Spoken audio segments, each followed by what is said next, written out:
All right, so we're gonna get started right now. For those that don't know us, my name is Thaddeus Brzicki, and this is Stephanie. So we're gonna do the workshop on garden planning at home. Um, let's start with a prayer. Say, Hail Mary, in the Father, Son, and Holy Ghost name. Hail Mary, full of grace, the Lord is with thee. Blessed art thou amongst women, and blessed is the fruit of thy womb, Jesus. Holy Mary, Mother of God, pray for us sinners, now and at the hour of our death. Amen. Saint Joseph, Pray for us. Saint Isidore. Pray for us. All right, so the topic of gardening, planning at home. So I'll give you a little background on who we are and how we got started with this. We built our house by ourselves in 1988 and 89. And then the following year we put a garden in, and we started small and continued, and now we're up to two gardens. One's 80 by 100 and the other one's about 40 by 60. So that's we started with a small garden, then we expanded that one, and then we actually are squatters. Our neighbor has more land than we do, so we asked them if we could use their land, and we did. So as Mike said, use what you have and then use what you don't have. Okay, so if you can find something in your community, whether it's next door or wherever, just see if you can get together and use it, and that's what you do. So we'll get into the nuts and bolts of planning your garden, whether it's the actual space or whether it's what you're going to grow. So I'll let Stephanie take off, and then there's a couple other topics we're going to go along. So this is real informal, so if you have a question, just raise your hand and shout it out, and we'll try to answer it. And I'm sure someone out there knows more than we do, so we'll turn to them if we need some help. All right. So, when's the best time to start a garden? Does anybody know? It's actually, who would think it would be the winter, but it is the time. Like the winter is the time to start thinking about your garden, what you're going to do in the what kind of garden you're going to have. Where is it going to be a good spot for some sun? What size you're going to have, and then you got to decide if you want to have raised beds, not raised beds. Beds made out of wood, like raised beds could just be where you pile the soil up a little higher, whereas like wooden raised beds gets more complicated. You have to think about fencing. I don't know where everybody lives, but we live where we've made a mistake and didn't put up a deer fence right away. So you work so hard and then suddenly you go away. We actually came up to Arsville for the pilgrimage in June, came back, and everything was pretty much eaten up. So you learn those lessons. And then supports, you need to have if you're going to build it, you should try to think about trellises and how you're going to support things that grow high. So does anybody have a little more questions about just that simple little thing about getting started? Yes? You said the wooden raised beds get a little more complicated. How so?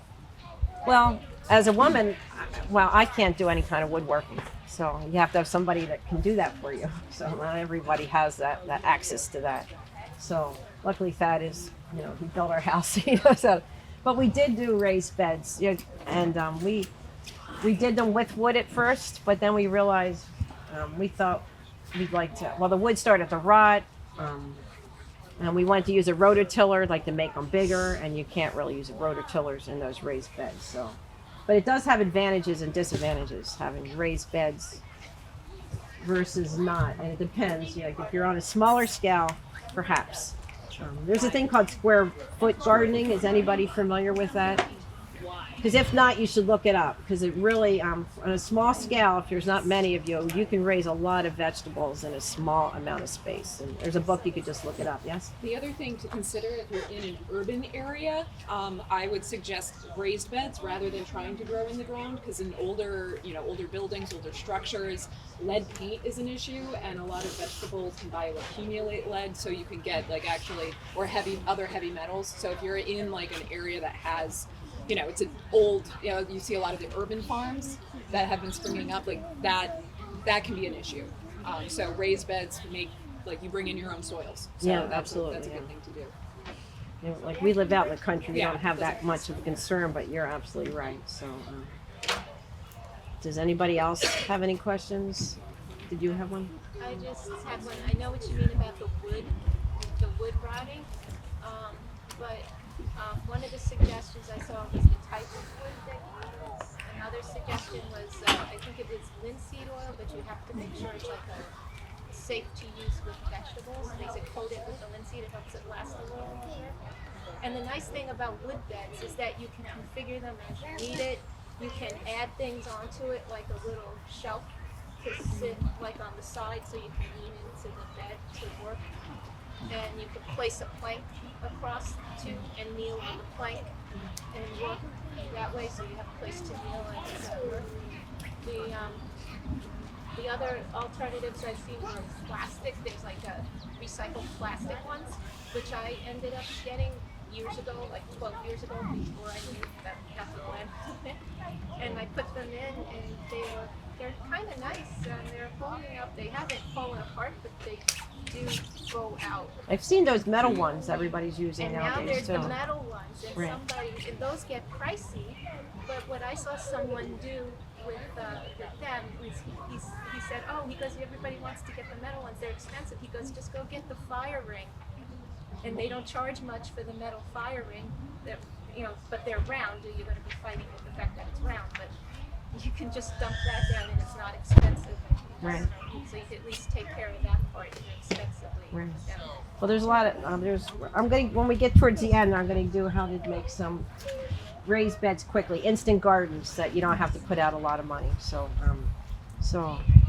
and Josh, we have another our next speaker on gardening is sitting in the back here. He should be up here. So please join in. And so next thing, when you think about like where you're going to have it fenced, you need to think about what crops you're going to raise, and you really should plant what you like to eat, and maybe try something new.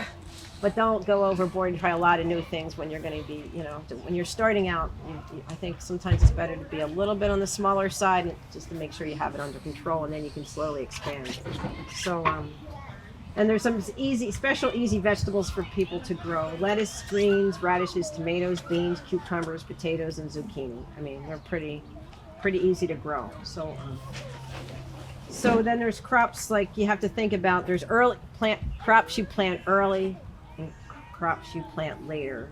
And does everybody know that? Does anybody know what crop grows that you can plant early? Radishes. Go ahead. Tomatoes and peppers. No, that's not early. That has to be when the soil really warms up. So that would be Oh, later. you mean starting outdoors? Yeah, exactly. Yeah, planting outdoors. I was thinking outdoors. So early would be to direct seed outside would be lettuce, spinach, greens, chards, beets, potatoes, carrots, and plants. So the cole family, which would be cabbage, broccoli, cauliflower, Brussels sprouts, collards, and kale. Those you can start early. And I have little guides here that I really like, and I wish this one I could reproduce it and have you guys see it, but I can pass this around, and I have a few things I could pass around. It gives you an idea of when to start your crops, when to start your seeds. Here I have a couple extra copies of these. So if somebody doesn't have access to a computer or a phone, they can take one. So if you want to pass these around. Yeah, so these we have, and I'm going to try to reproduce these. It's done by littlehouseinthesuburbs.com. She has a book that she put out years ago. So that's something so simple, but it works for me. I know when you put your frost date in, and you know when to start your crops. So we're going to try to reproduce these. So at the end, if you want us to get in touch with you on anything, we'll have a sign-up sheet. So you just pass those around. I think it actually is going around. It could be going around. So if anybody wants to. So the ones that you start later, mid-late, are you sow the seeds, plant in late April and early May. Would be green beans, cucumbers, tomatoes, peppers, summer squash, corn, and winter squash. And then there's something else you should also consider is fruits and berries. You might want to put them in your mix of things. Have them somewhere in your garden or somewhere on your place, because they really can produce a lot for you. once you get them started. So we've been picking strawberries for the last month. So Anna's and her brother go out every day and been picking. Now we're up to raspberries and currants, and then blackberries will be coming. And then I haven't planted Nanking cherries. Has anybody planted those? But I heard they can be really successful. And blueberries and elderberries are really simple. So if you can get them started. So we're going to have some, yes? How quickly with the elderberries, like from planting to actually being able to harvest? Is it Probably just 3 years, I 3 think. years? Yeah. Okay, nice. I have one here, and it's very easy to propagate. So I propagate probably 100 every year. It's so easy, but you should have 2 different elderberries to get really a good crop. So that's pretty much for crops. Does anybody have any questions or anything? Anybody? Yes? So in my neighborhood, we have probably 20 rabbits per like square foot. Besides just putting up a little wire fence, is there any sort of like organic like spray or anything you can put on your garden that'll deter them? Well, there could be. It depends. I find it overwhelming to even think about spraying my crops because there's so many. But I'm sure there's probably hot pepper spray that you can make with your hot peppers that you grow. You usually get so many hot peppers. You just can, you can look up how to make a hot pepper spray, garlic spray. I don't know. It helps. Yeah, Josh has it. Yeah, you can buy hot pepper spray commercially too, but there's also there's a product called Plant Skid, which is just powderized blood. That's nice because it's also fertilizer. It's double fertilizer for the product. What's it called? Plant Skid, so plant, and then SKYDD. When I garden, I try to make everything, everything on my own, be as self-sustainable as I can. So I try to look up how to make your own things, just to save on money, and just because you never know when we're going to have access to get stuff. So you might as well learn how to do these kind of things. So having a dog would help. Somebody said I had a mole and vole problem, and she said, "Well, get a cat." So sure enough, our dog disappeared, and a cat showed up, and Anna was hanging up the laundry, and ever since then, we find these dead, voles and moles around. So, and it's outdoor cat, so I'm okay with that. So, all right. So moving on, I think this is one of the most important things for me. And, the next topic is weed suppression. How to suppress the weeds, because so many people start out gardening, and it gets out of control before they know it. So it's something to think about even before you're getting your plants in. How am I going to keep those weeds out? So compost, of course, probably everybody knows about compost. Start building up compost. But if not, you can also there's things around that you could use, like cardboard. Save your old cardboard, and then when you're weeding, you can put the weeds on top of the cardboard, and just that helps suppress the weeds. It might not look the greatest, but it definitely works. Newspaper. We get wood chips delivered all the time, and leaf mulch from the local township. So we have piles of leaves and mulch. So we lay the cardboard down, and then we put the wood chips on top, or the leaf mulch, and that really helps. You do that in the fall, or? Constantly. We're always doing it. One of my son's jobs is to get, he has to get me so many wheelbarrows of mulch a day, it's one of his jobs. So You can too, like local arborists will give you wood chips. Yeah. They're always it's a thing they have to get rid of. Right. So you can contact them, and it will decompose. Like, even if you're not ready for it, we'll start to decompose and start to be, we're actually using the decomposed stuff we put on our garden beds, and we add fresh stuff. If So do you have separate bins, like on your property, where you keep them all, or sort of, yeah. just piles? Sort of like piles next to the driveway off to the side. Like how much space do you need for that kind of thing? It could be a big pile. So Yeah. We cut down several trees this year, and we just rented a wood chipper, and so we got like a humongous pile of our own this year of just pine, and we know there's nothing in it, no chemicals or anything that way. Right. And so why an arborist is good too, is that it's just coming from a tree. It's not like got chemicals in it, Right. like from the store. I also like hardwood if you have a preference, because I like to grow mushrooms. You can buy some mushroom mycelium, and you put that in your wood chips, and then throughout the year you get, it starts to, if it's especially if they're fresh wood chips, you get them started early, and then they you're out in your garden and suddenly you see some mushrooms that you can eat. And it's just a nice treat and surprise to have. Yes? Okay, so if your land has been previously treated with weed killer, okay, then what's the process for like detoxifying that? Well, it depends how long. I would probably not use it. I wouldn't use it probably. So depending on the what herbicide has been used, there's some that are they're water soluble. So over the course of a season or two, like it's fine, really. There's others, like if it was like a really large release, or if they were using like some sort of like an arsenical pesticide, if you know what they previously used, arsenic can stay in the soils. And if it's like something that's heavily treated, maybe in general, bioaccumulation of heavy metals in anything is pretty low, but it's nice to limit it. So yeah, in general, I wouldn't worry a ton about it. If it's been previously sent out, if you do have a concern, if it's been a season or two, most of the time it's fine. I know people establishing organic farms have a protocol for that.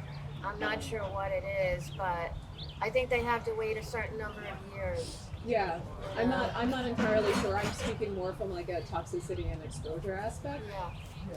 But from like this is certified organic. I'm not sure about if there's a set process.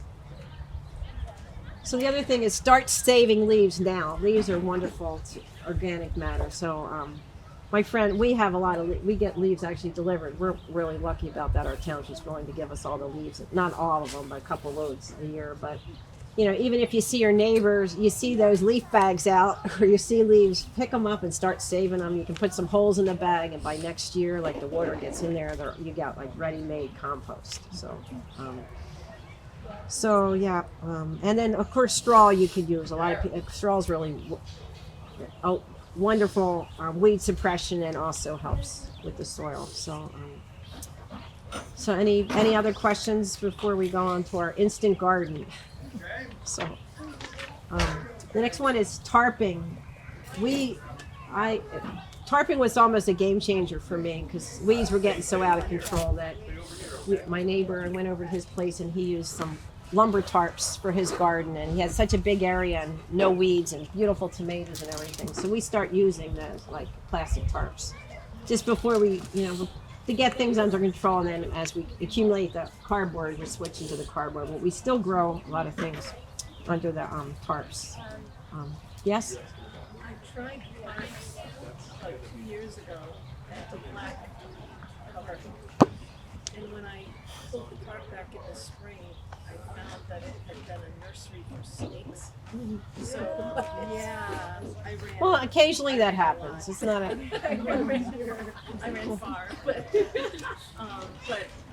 I guess I'm answering my own question. I guess you can get like snake oil to put around it. I guess that would take us. Yeah, Or mothballs. no, I would not use mothballs. If they're sensitive. It won't happen every year.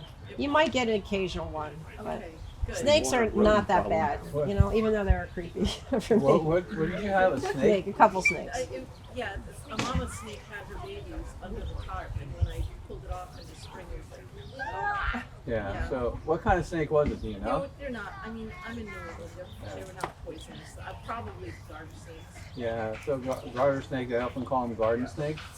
So they're good snakes, and big black rat snakes, Yeah. they're excellent. Don't chase those away. Good. Okay. All right. And they eat mice. Yeah, they eat mice, they eat rodents, so get used to them. I mean, they were there before you were. They do run away from you. As soon as you lift up the tarps, they all scatter They're not going somewhere. to attack you. I mean, it's not a cobra. or Sure of anything. that? I mean, okay. All right. Thank you. Yeah. Yeah, and they won't eat your plants. I'm So sorry? they won't eat your plants. So Okay. they're beneficial. Okay. They really All are. right. Well, That's good. So instant garden. How many people have a garden here? I was just curious. Okay. Well, how many don't have a garden? I was just curious. Okay. So just a few, but if you really want it like an instant garden, or even expand your next garden, because sometimes you're ready to move up to the next level, you can get your mower and mow at the lowest setting, and then tarp a designated area, and you can just use stone logs, or we use sandbags. We have so much stone, like rocks, that we put our bags in. The rocks in the bags, and then it's going to kill all the vegetation. So when it warms up in the early spring, when it's planting time, it'll all be dead, that whole area that you want to plant. And then you can remove the tarp, allow it to dry a few days, and then you can either start tilling it or digging or like designating, making where your beds are going to go, where your walking rows are going to go. So and then you can add your compost and mushroom soil, and then you'll be ready to go. So it's not, you don't have to always like think about how would you start planting here. It would be much more complicated, whereas that tarp works wonderfully. So another way is layering, where you can soak cardboard or newspaper and you lay it on a designated area, and then just start layering straw, leaves, kitchen scraps, chopped up weeds, garden waste about 2 feet high, and then allow it to just break down over the winter, and then in early spring you have like a bed ready to go. So my neighbor did that, and I was really amazed how successful she was.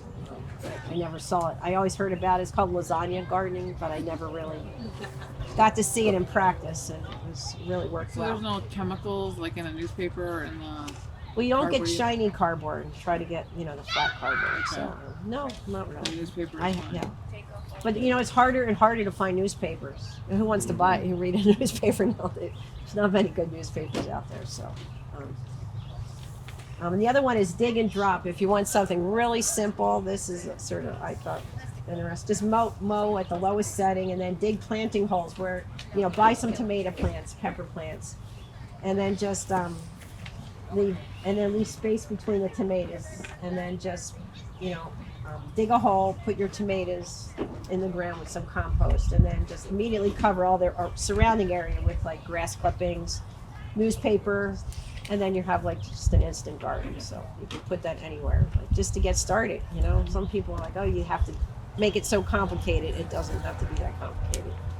And also I think pots too. If you have a small little, you don't have much of an area, I mean an apartment,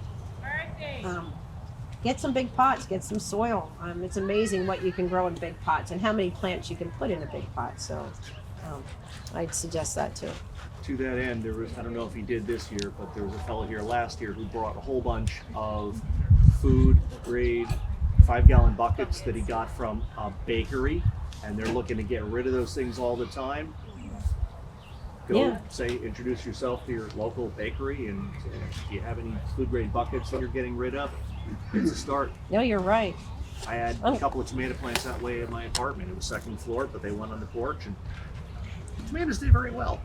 Peppers as well. No, I've been growing. I'm sort of experimenting with tomatoes in pots in the hoop house, and some in the ground and some outside. So the tomatoes in the pots do really well because like I put warmer almost all temperatures. compost too.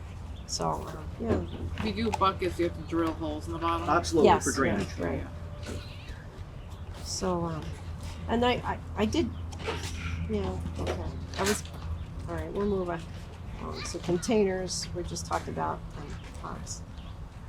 So mistakes, some mistakes that I made, and I'm sure everyone else has made some mistakes, and we can all join in. But I learned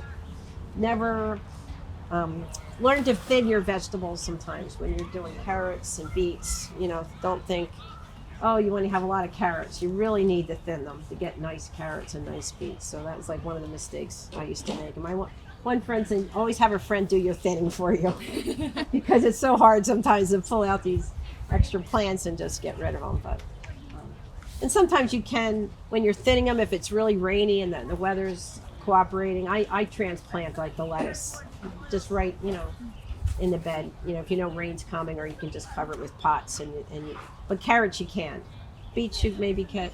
Beets work okay. I've done that. Another thing is when they say things spread, don't think, oh, they're not going to spread for you. So I planted peppermint in my herb bed, and then somebody told me, "Oh, this is a peppermint that doesn't really spread that much." Apple mint. That much. Oh boy, Fine. I just couldn't get rid of it. So this year I had to just put the black tarp to kill, and I tried to move all my good herbs to a new spot to try to kill the peppermint. It was on there for I recently uncovered it. Sure enough, there's still more peppermint coming up. So be careful. Don't. And horseradish is another one. I put the horseradish in the bed, and it really does start to take over. I know we love horseradish. We do use it, but it's just, I think, don't make those mistakes. Put it in a special spot. So another one is, I mentioned about fencing for deer. Like, really be careful. If you have animals, try to fence up, because you put some effort into your work, and then when the animals eat it, it does get a little disappointing. So, pardon me? Squirrels. They're why we can't have nice things. Yeah, squirrels are tough. I mean, we have a fruit tree, and I just see them always, when they're just right, the squirrels are just, stealing the apples and the pears and just running off with them. Yes? Do you have any good like rabbit repellent? We've done like hair clippings, like for haircuts and like Irish Spring soap, but like I'm going away next week and I was like prepping the garden before, like yesterday. I'm like shaving soap into it, but I just wondered if you had any other like remedies that you use for that. We don't have any problem with rabbits, so I can't really say. We must have coyotes and foxes that just scare them away. So I've never seen rabbits around. Then we did put a rabbit fence. We have a deer fence, but underneath we have to make sure the rabbits don't get in. But Josh, you mentioned something earlier. Just Yeah, we use at my farm. We use skin, which is just blood. It's just blood.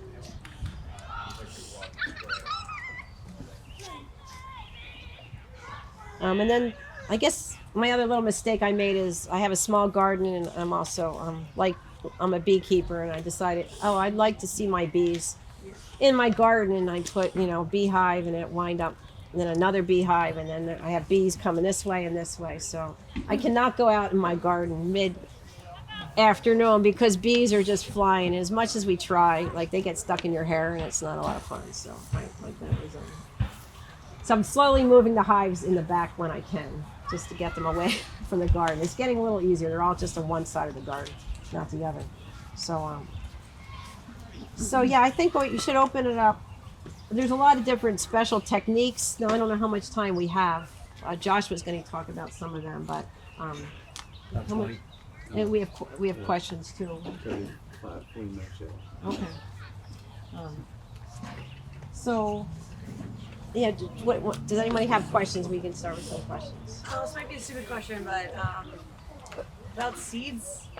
I mean, for every type of vegetable, there's going to be like different kinds of seeds. How do you know if the seeds are good ones or which kind? Is there some sort of resource? Well, do you know the difference of heirlooms and hybrids? I'm familiar with that term. Okay. And it's a good thing. Okay. That's about as much as I know. Okay.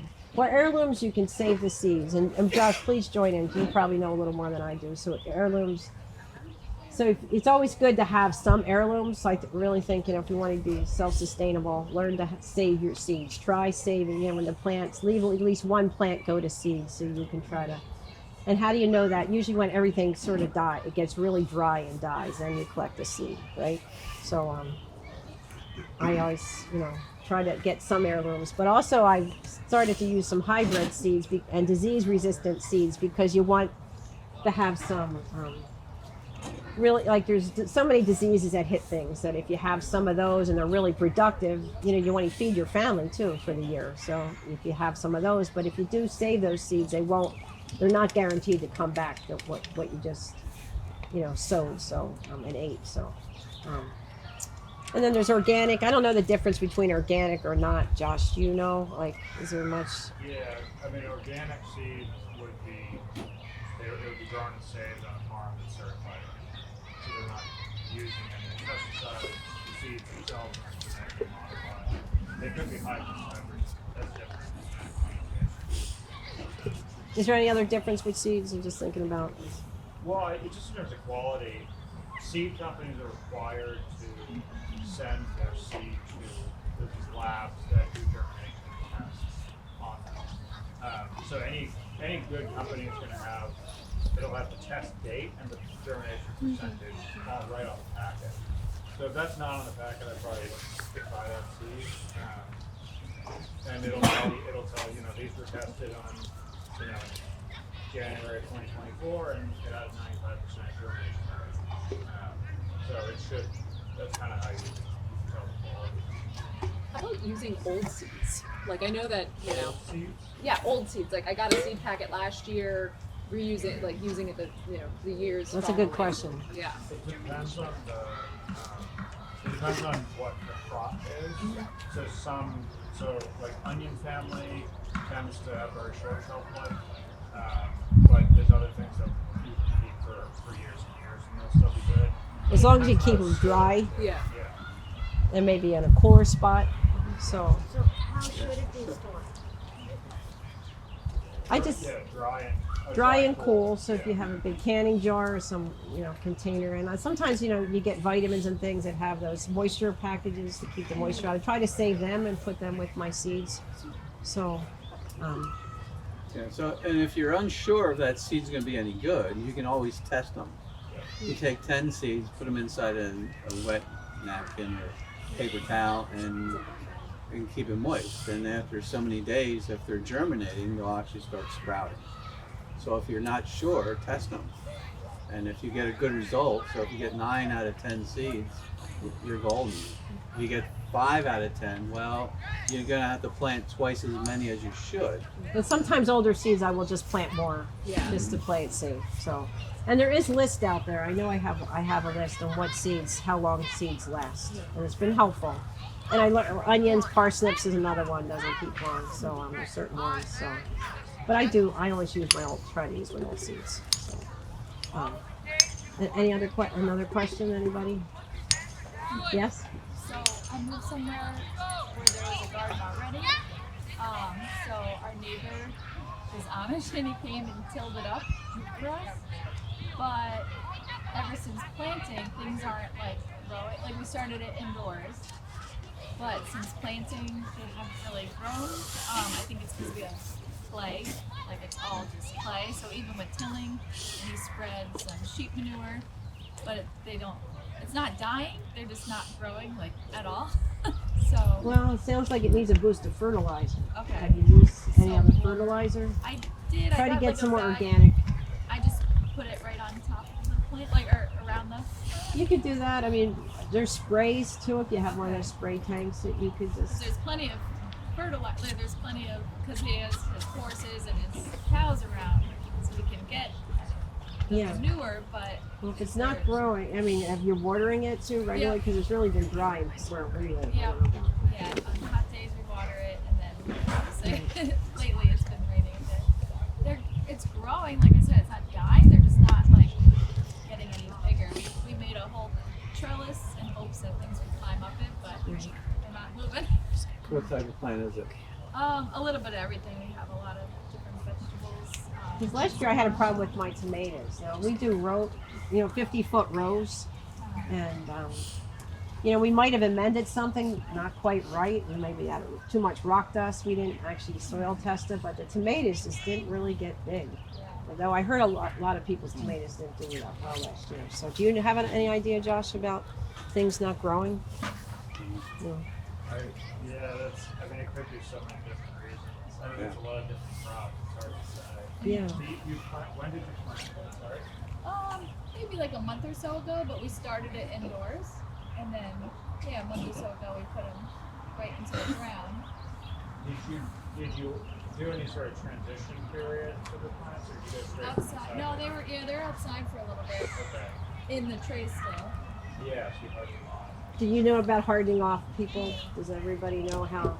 Okay, when you if you're going to start your seeds inside, and I have these guides that maybe went around when you need to you don't shock them by putting them outside in the bright sun. You have to sort of put them in the shade. Once you get a little warm day that's not super breezy, put them in the shade and then bring them in at night and just slowly get them used to the outdoors so they're not shocked. So In terms of soil amendments and the soil chemistry and like kind of how like what do you guys end up doing to try to like how frequently do you test your soils to see like what needs are and what are your recommendations for that? Well, we've got to generally test it, and all the soil seems to be good. But we do 50-foot rows, and we do them at different times, different amendments. I feel like we need to soil test each of the 50-foot rows. So, go ahead. So I'll talk a little bit about amending soil. So I kind of take care of the composting. Leaves are the main ingredient in our compost, and we do wood chips as well, but they take a real long time to compost down. Leaves, you can turn your leaves into compost within a half a year. So leaves come down in the fall. I'll typically get leaves out of the woods or the garden or my lawn, and then we also get dead leaves from the township. We live out in the rural areas, but the township still comes out and cleans some of the drainage ditches so they don't overflow. So we'll get those leaves dropped off. And I'm very confident no one out in our neighborhood is spraying the trees with anything to do anything. So the leaves are pretty much there. You may get some litter. Someone throws a tin can or soda can out. So you get that. So I will mulch the leaves up with just a lawnmower, and then I don't mow the lawn every week. So in the fall, grass tends to grow a lot better in the fall. So just let the grass grow tall if you have a lawn, and you don't treat the lawn. Then you've got a good nitrogen. So you mix the carbon and the nitrogen together.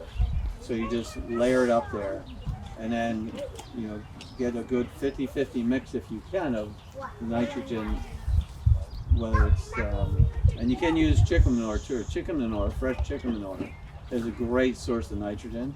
You can mix that in. So if you're raising chickens or somebody that's raising chickens, get the chicken manure and put that in with the brown leaves as well.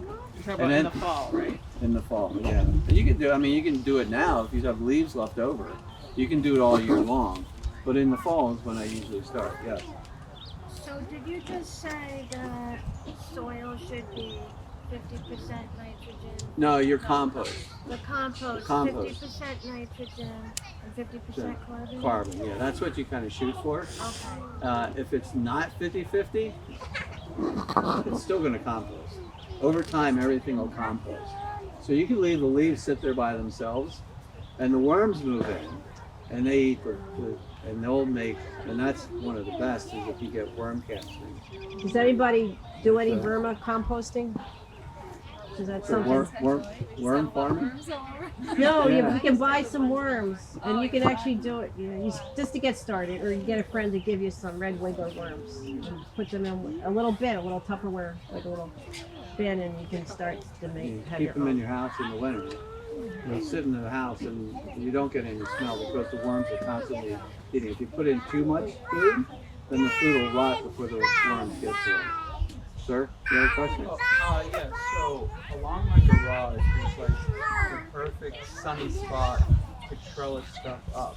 Putting trellises with like, I don't know, grapes or tomatoes, can that damage like the wood on the garage? Or is that Well, worried about? you have wood siding on the house Yeah, and you're putting a truss. Yeah, so you could, because if you're going to shade it, it's not going to give ventilation so the wood could go. So yeah, you may want to make sure you have enough space between the wood siding and your trellis.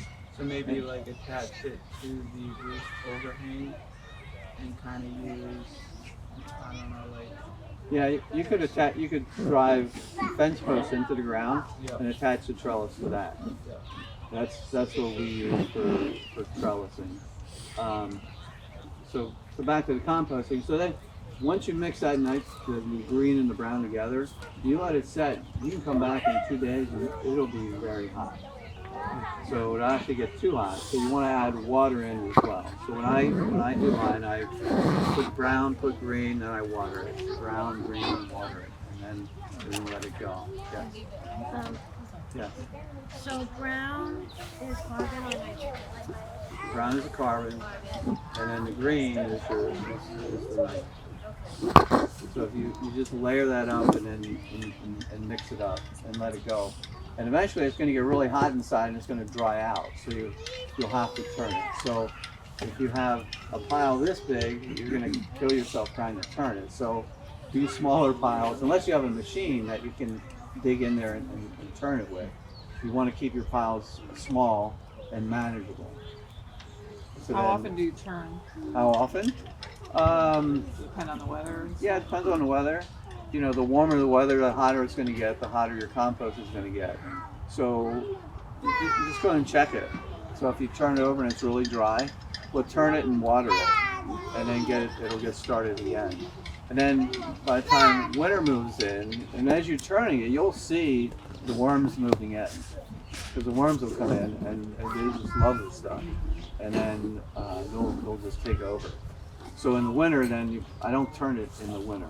Do you add kitchen scraps to it too, or? We do have a separate one that we do 50 scraps in. But the bigger piles we use just lawn clippings and carbon. And save your eggshells too. They're wonderful for tomato plants, and coffee grounds. And that's the other thing if you can't get, leaves that much. There's so many coffee shops around. Ask them what they're doing with their coffee grounds. You can pick that up and bring it back. What are they contributing to the soil as an amendment? I think it's nitrogen. Do you Calcium. calcium? Is it? Yeah. Yeah. Do you know what the coffee grounds are good for, Josh? Yeah, I'm not sure. Yeah, I think so too. So also, if you live in a horse farm area and you get horse manure, they'll love you. I mean, they'll give you all the horse manure you can. But that that is going to be full of, because what's a horse eat? Grass. So and it digests it very fast and comes out. So it's still not composting when it comes out of the horse. So add that to your leaves. Yes? Just a question about regular earthworms like night crawlers and stuff you have in your lawn. Are they as effective as the regulars? Probably. I think they are. They're definitely good. It's just regulars reproduce quicker. So it's just a matter of time. In terms of the content and the nutrients and all that, it's pretty much the same. I think so. Yeah.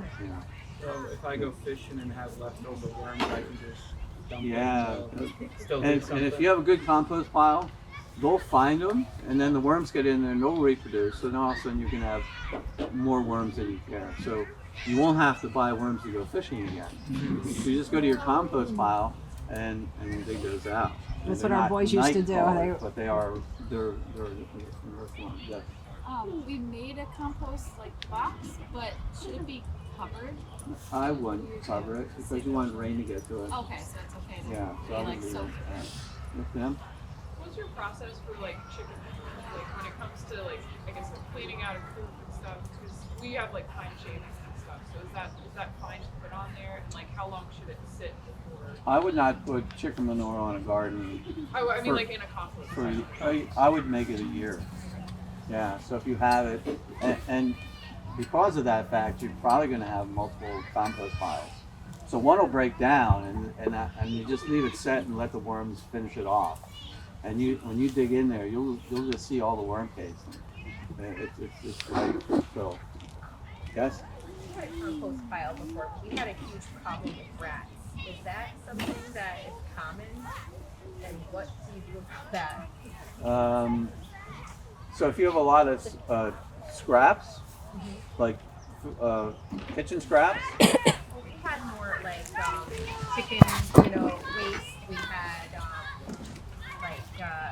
kitchen scraps, all kinds of things in our compost pile. And then when we went to kind of move it and stir it up to use, it was filled with rats. It was the most disgusting thing I've ever seen.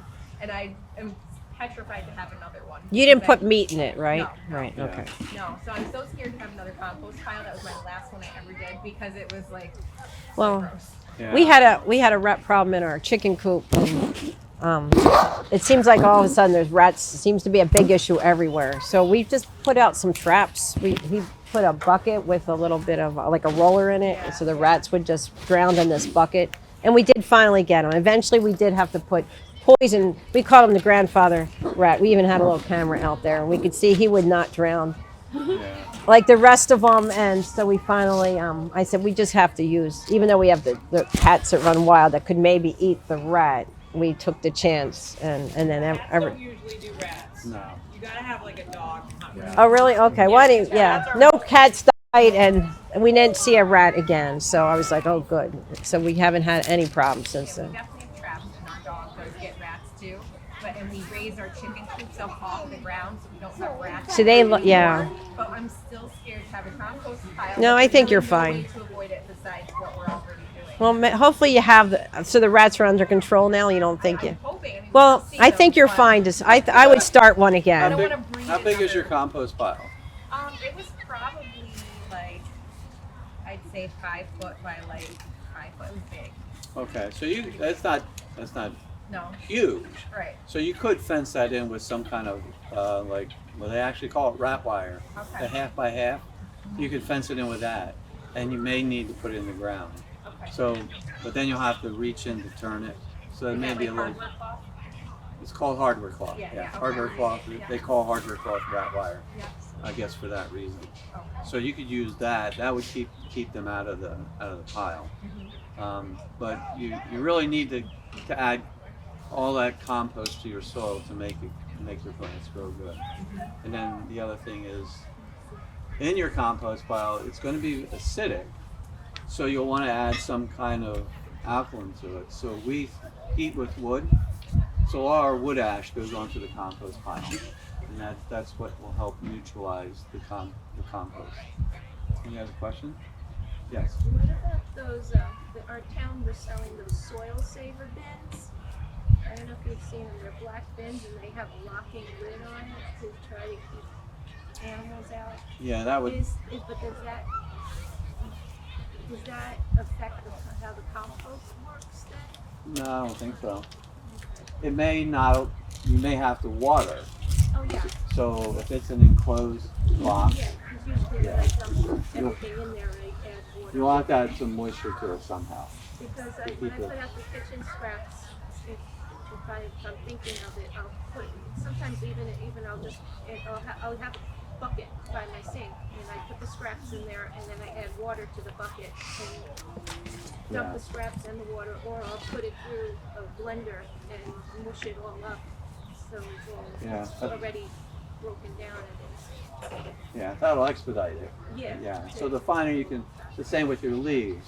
The finer you can make those leaves, the faster they're going to break down. I've been putting stuff in that thing, but it never seems to fill up.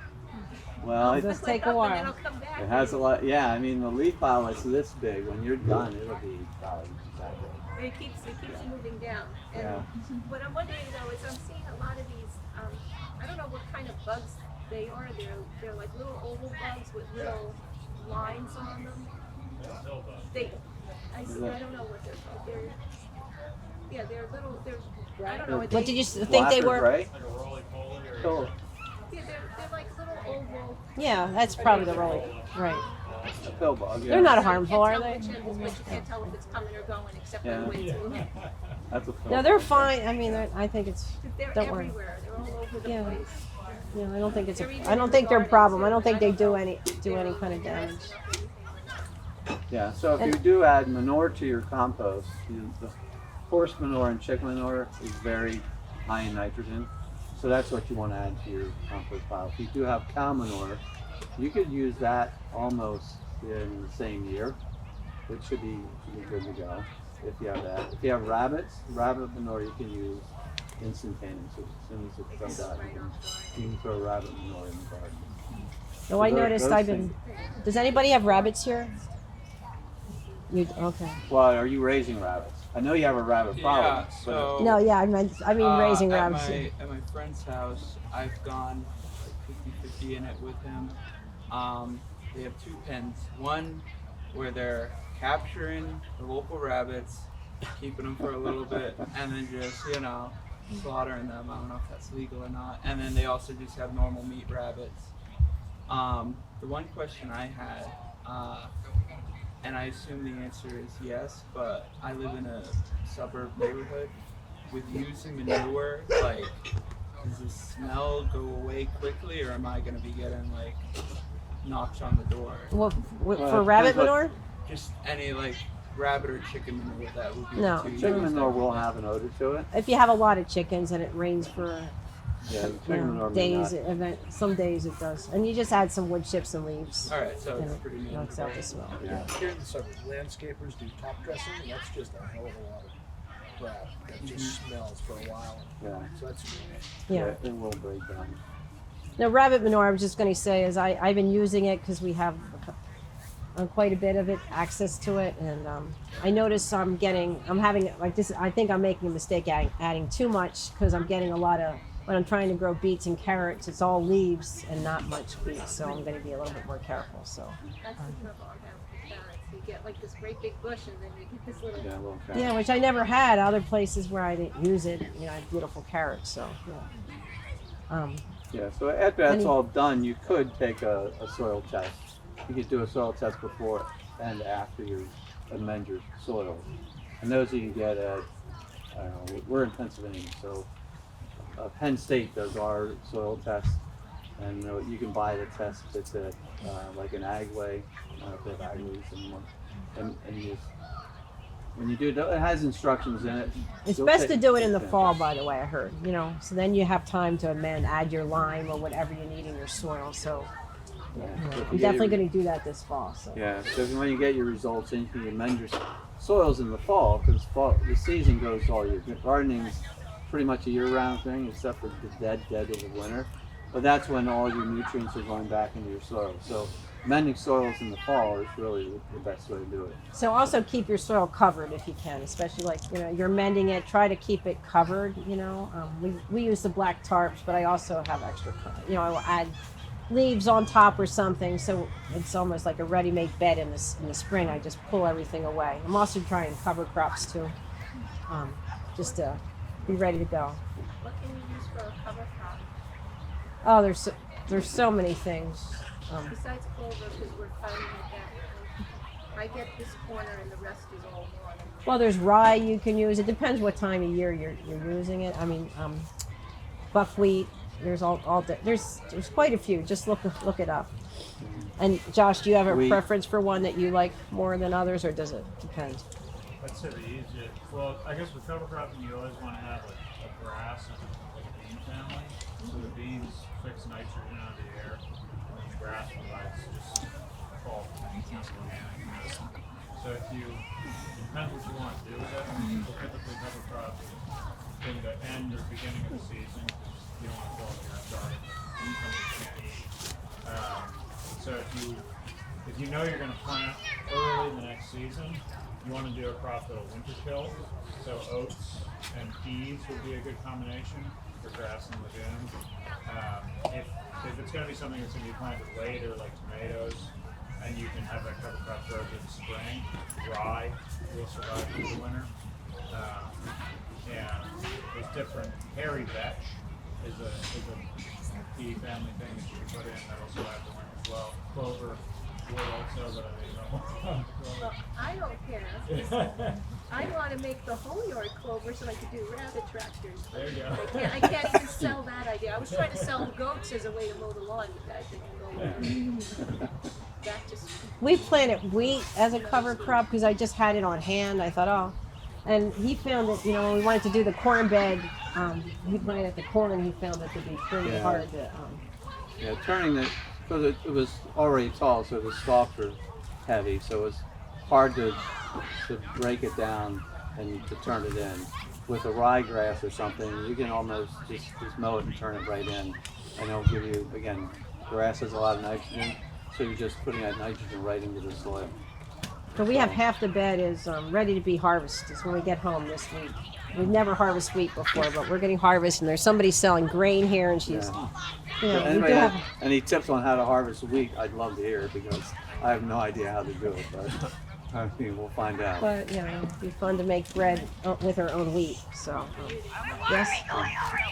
Yeah, since we're Catholics, I'm a big advocate of learning how to grow wheat and grapes. Yeah. Okay. Yeah. No, that's what. Yeah. That's, And I do have a question. Sorry if this is off topic, but if you've got a cesspool with chemicals and stuff in it, how far away should your garden be from that? I couldn't answer that. Okay. So what is the cesspool of chemicals? Yeah, it's just a suburban previous cesspool. What did you say? Where is it? Well, Chemical. so it's the what the chemicals are impacts distance. There's also looking at elevation of groundwater. So soils, it usually goes, like if it's in the soils and it's something that'll just go straight down. Once it's in the water table, that it kind of is dependent on the direction of where things are going. So I mean, Okay, so my garden is actually a little bit higher than then you're fine. so that's a good thing. Yeah, you're good. You're fine. Yeah. If you're up gradient, then it's a little bit. And honestly, like it depends on the chemicals that are in it. Like Because my garden is about 10 feet from the cesspool. I wouldn't worry about it. Really? I think it's probably. I've just been obsessing about that. Yeah, I wouldn't worry too much. Okay. Any other questions? Question over here. So for those who are garden illiterate, what are like the ingredients that make a garden, right? Like in the same way a fire, you need air, fuel, and heat. What do you need to like make a garden happen? Like I want my tomato plant or something, for example. You need sun, you need water, and Sun, good water? soil. Okay, good soil. What goes into the good soil specifically? Because I've heard like you say like compost, fertilizer. I mean, you could try just what you have, but I would definitely add some kind of So you'll need compost. You need that composting material, that organic material, to have all those nutrients in it. Your one magic. You could just buy a couple bags of Yeah, compost. you can buy organic compost. Yeah, and just get started with that. So Okay. cow manure you can buy and things like that, and just sort of mix it up. We have our big garden and we have some land off our neighbor, but on the other side there's a goat pen there that's been empty for a couple of years. So this year I said, could I use that pen too? Use the goat pen. So I just laid out black tarps and I decided to put all my winter squashes and all kinds of squash plants in there. So I laid the tarps and then I start, melting holes in the tarps, circles, and then I just started to, dig a little hole and then add some compost. And then I had just a handful of organic fertilizer in each one, and they're all it's really starting to take off. So, that's simple. Gotcha. So essentially, like the compost it becomes the fertilizer. Am I getting that right, or am I? The compost, but I also might add some granular Okay. fertilizer. Yeah, you can buy organic fertilizer. Spelma is one. It gives it a little kick. So, Gotcha. yeah. So that's organic fertilizer. You can use that as well. There's other manufacturers, but that's But pretty I've much done that. the big. I've done that for other plants, like not just the pumpkins and I Gotcha. have all these tomato plants, and I just need an instant garden, like really quick, and it seemed to work. So. So the other thing I'm kind of in charge of is watering, getting irrigation for the garden. So depending on how big your garden is, if it's a small garden, you can spend 20 minutes a day watering it. That's not too bad. When we got our garden so big, it was hours of watering. So we put in an irrigation system, and it's a polyethylene type tube, and then there's drip tapes or ground tapes that you can put in, and those since we have 50-foot rows, so then everything is the same length. All the drip tapes. Try are to be all consistent a lot of 50 times if you can with the sizes of your beds, because then when you have a row cover, you want to, you're planting cabbages, you don't want the cabbage moth. You can also get like a little fabric to put on top of them to keep the moss off. And, Yeah. if everything's the same size, because you should rotate your crops in the different crop families each year, so then the same size, you don't have to worry about cutting new sizes. So that's We been a did- little tip. Didn't get into pest control a lot, but pest control is a real issue too. So, some of the ones that we deal with are potato bugs. So the easiest way to control potato bugs is walk down the road when you see your potato bugs, squash them. And it's that easy. I mean, it's probably as effective as anything. I think probably spraying it with something would be more effective, but I know you probably have different methods you do Squashing ways, so the speak potato up bug. if you have other ways for. For potato bugs, we squash them. Yeah. Scouting and crushing the eggs, find the eggs. That's actually. How about the Yeah. bean? How about the bean beetle? I always seem to have that. Do you have to? Oh, the Mexican, the what? Yeah. That really decimates my beans. I just keep planting beans all different spots, so at least I'll have some beans through the summer.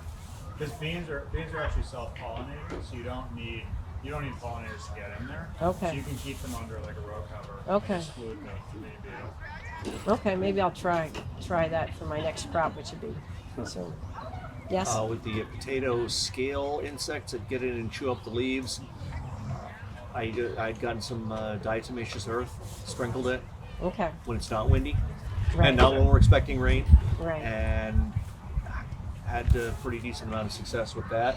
The diatomaceous earth is, it's quite organic. It's crushed calcium basically, and when the scale insects start to move around, it gets into the external body parts and they chew themselves up when they're moving and kills them off. Yeah, slugs is one big problem we have. And we kind of do the same thing. We go slug hunting every night. And if you have wood chips in Especially your when it's a rainy season early in the spring, they could decimate and just overnight just eat your pepper plants and cabbage plants. What was that? Oh, and many other things, yeah. So I'm surprised stuff that they're on. So Just a soaked block of wood, and they get attracted to the Right. wood, and you and can. you flip the wood over. But, and you- yeah, but sometimes when some of the wood, like he laid these big strips and there was nothing on there, but they were still on the plant. So So how do you get rid of the slugs? I go out with gloves. I don't like to touch slugs, and I go out with Yeah, rubber gloves Pick them off. with a flashlight How at do you night kill them? or early in the morning. Do you collect them and then dump them somewhere? Then I feed them. This new crop of chickens, flock of chickens we have like slugs. Our last one's dead, so I just feed them to the chickens. So other pests are, if you grow onions and garlic, any allium. So there's an allium leaf miner, which will decimate. I'm not sure where it is here, but it's in Pennsylvania for sure. So you have to cover your crops, cover the onions and the garlic in April and August is when you need to do that. Who has planted garlic here? Anybody doing garlic? Because garlic is really amazing, and especially I just absolutely love the hardneck garlic. I had no idea there's like a big difference in garlic until you grow hardneck garlic. You get beautiful big heads. You plant it around Columbus Day, and we're actually harvesting it, starting to harvest it now. So and it keeps for a long time. It's just and it's so medicinal, so good for you that I think everyone should really grow some garlic. Squeeze it in different spots. It doesn't, we grow, since we have so much of it we're growing, make sure we keep it covered because you don't want the miner getting in there and just killing it. Covered Yes? with It stays all winter. So do you do a cover crop in that area or no? No, we don't. We No, just it- put leaf mulch on Yeah. it on top. So that's what And you don't cover even with. have to do it, but we put the leaf mulch. It helps fertilize it and suppresses the weeds in the spring. Yeah, Do you it'll fertilize sprout. yours in the spring too, Josh? I was just curious. It's good too. I usually don't find the time, but a lot of people will do foliar, like a spray fertilizer. Oh, really? Garlic. Okay. Like sometime in the spring, the leaves will sometimes will start to turn brown. a little Yeah, we had that problem. bit. Everything in the onion family is a really heavy feeder. They can take a lot of Okay. fertility, so you can get even better heads if you do spray it, but you don't have to. Okay, I just threw some rabbit manure Yeah. in the spring too. So Bring that down to the roots. right, okay. So you put your garlic in the fall and Right. then you cover it with leaves or something. Yeah, cover with dirt, and then you could Or cover. You straw. don't have to cover it with leaves, but yeah, if you have it, yeah, And then in the spring, do you take it that comes off? right up. It comes It right just comes through. through It it. comes So you right- leave the leaves. Right. And then you okay. Yeah. It'll sprout in the fall and come up, Yeah. and then in the winter it'll go sort of dormant, Yeah. and then by spring it's just growing. If you So- let the snow can go on and that's fine. Yeah, doesn't And matter. one thing I really like, I love succession garden. I constantly am putting new seeds in. There's always spots you're harvesting, and there's a spot for more. Look for some short crops like string beans and things that grow short seed. You still have time for. And then there's stuff that's going to start growing in the fall. So get those beds ready, like you start your fall season crops early, and have plans for them. But I'm always putting like a couple zucchini plants here, or string beans or radishes. I'm constantly thinking about planting seeds, even some flowers, so the bees have some, you know, they can pull in some pollen and stuff in the late season. So. Okay. I have some plants here, and I wanted to give out some, you know, some prizes, and I'm trying to think what way I could do to give out some prizes to people. So I should have came up with some tough questions, but since I don't really have tough questions, maybe I'll just say, who came from the furthest to get here? Maybe. Who thinks they came the farthest? Who thinks they came from the furthest to get here? Where'd you come from? Maryland? Okay. Maryland? Everybody beat Maryland? You're farther than that. I'm from northern Maryland. Oh, okay. So you're further? Alexandria, Virginia. Just on the other side of the river. Oh boy, Virginia's further than Maryland, isn't it? Yeah. Just across the river. Okay. Well, what part of Virginia? Alexandria. Alexandria. Yeah, that's a little farther south. Yeah. Okay, well I have some.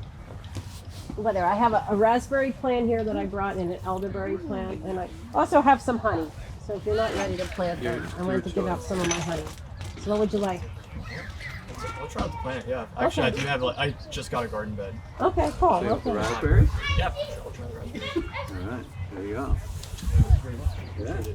And I can try to. I'm gonna have to dream up some more questions. Maybe Who's the closest?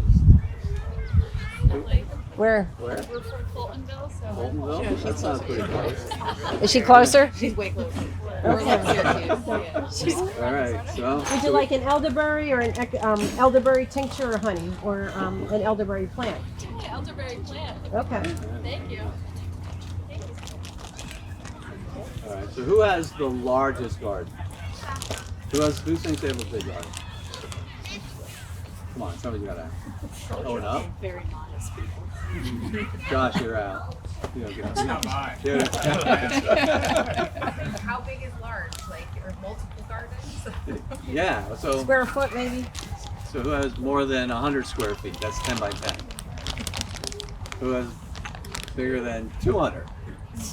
That would be 10 by 20. All right, I guess there you go. Would you like honey or elderberry? So who has the smallest garden, or who has no garden? You have no garden. Show me we have Who's going left. to start a garden that has no garden? So there's no garden. So there's two that has no garden. So, What's that? I want to start herbs. You want to start herbs? Okay. I don't know how. all right, well, he has no garden, so You don't have a garden yet? No, just the rabbits. just a rabbit. Okay. Are you going to start a garden this year? I'm gonna start a garden. All right. I'll give you some honey. I want to hear about your garden next year. Okay. Elderberry or honey? I'll do the elderberry. What do you use it for? Look it up. It's amazing. It's, Need to help it winter, summer. who else doesn't have a garden? I think it's a greenhouse. I'm gonna guess. Here, what's it? Is there somebody else? No, there's no garden. You have no garden? Okay, here you go. You're going to start one. Yes. Let me make sure everybody has, you know, coming to this talk, you gotta start planting. I mean, and really start. Even in the summer, there's still time. And never think it's too late. It's always time. You know, it's never really too late. Put some things in. So. If I was going to plant something at this point, what would you Tomatoes. I mean, you can buy plants at your store and just get them going. You know, your store and get them going. But I'm still planting. You know, when I get home, I'm going to be putting sunflowers, string beans, cucumbers. There's a lot of things you can start. So. Any question? Is there an alternative to trapping woodchucks? Well, I mean, short of a ponytail. Yeah, that's pretty much it. You have to trap them or shoot them. Is there a problem with that? No, I can trap them. It's a lot. I have one more. I just want to ask, who has the most kids, children? Or not. I have one more I wanted to give this out. You have 9? Anybody else have more than 9? Okay, you get it.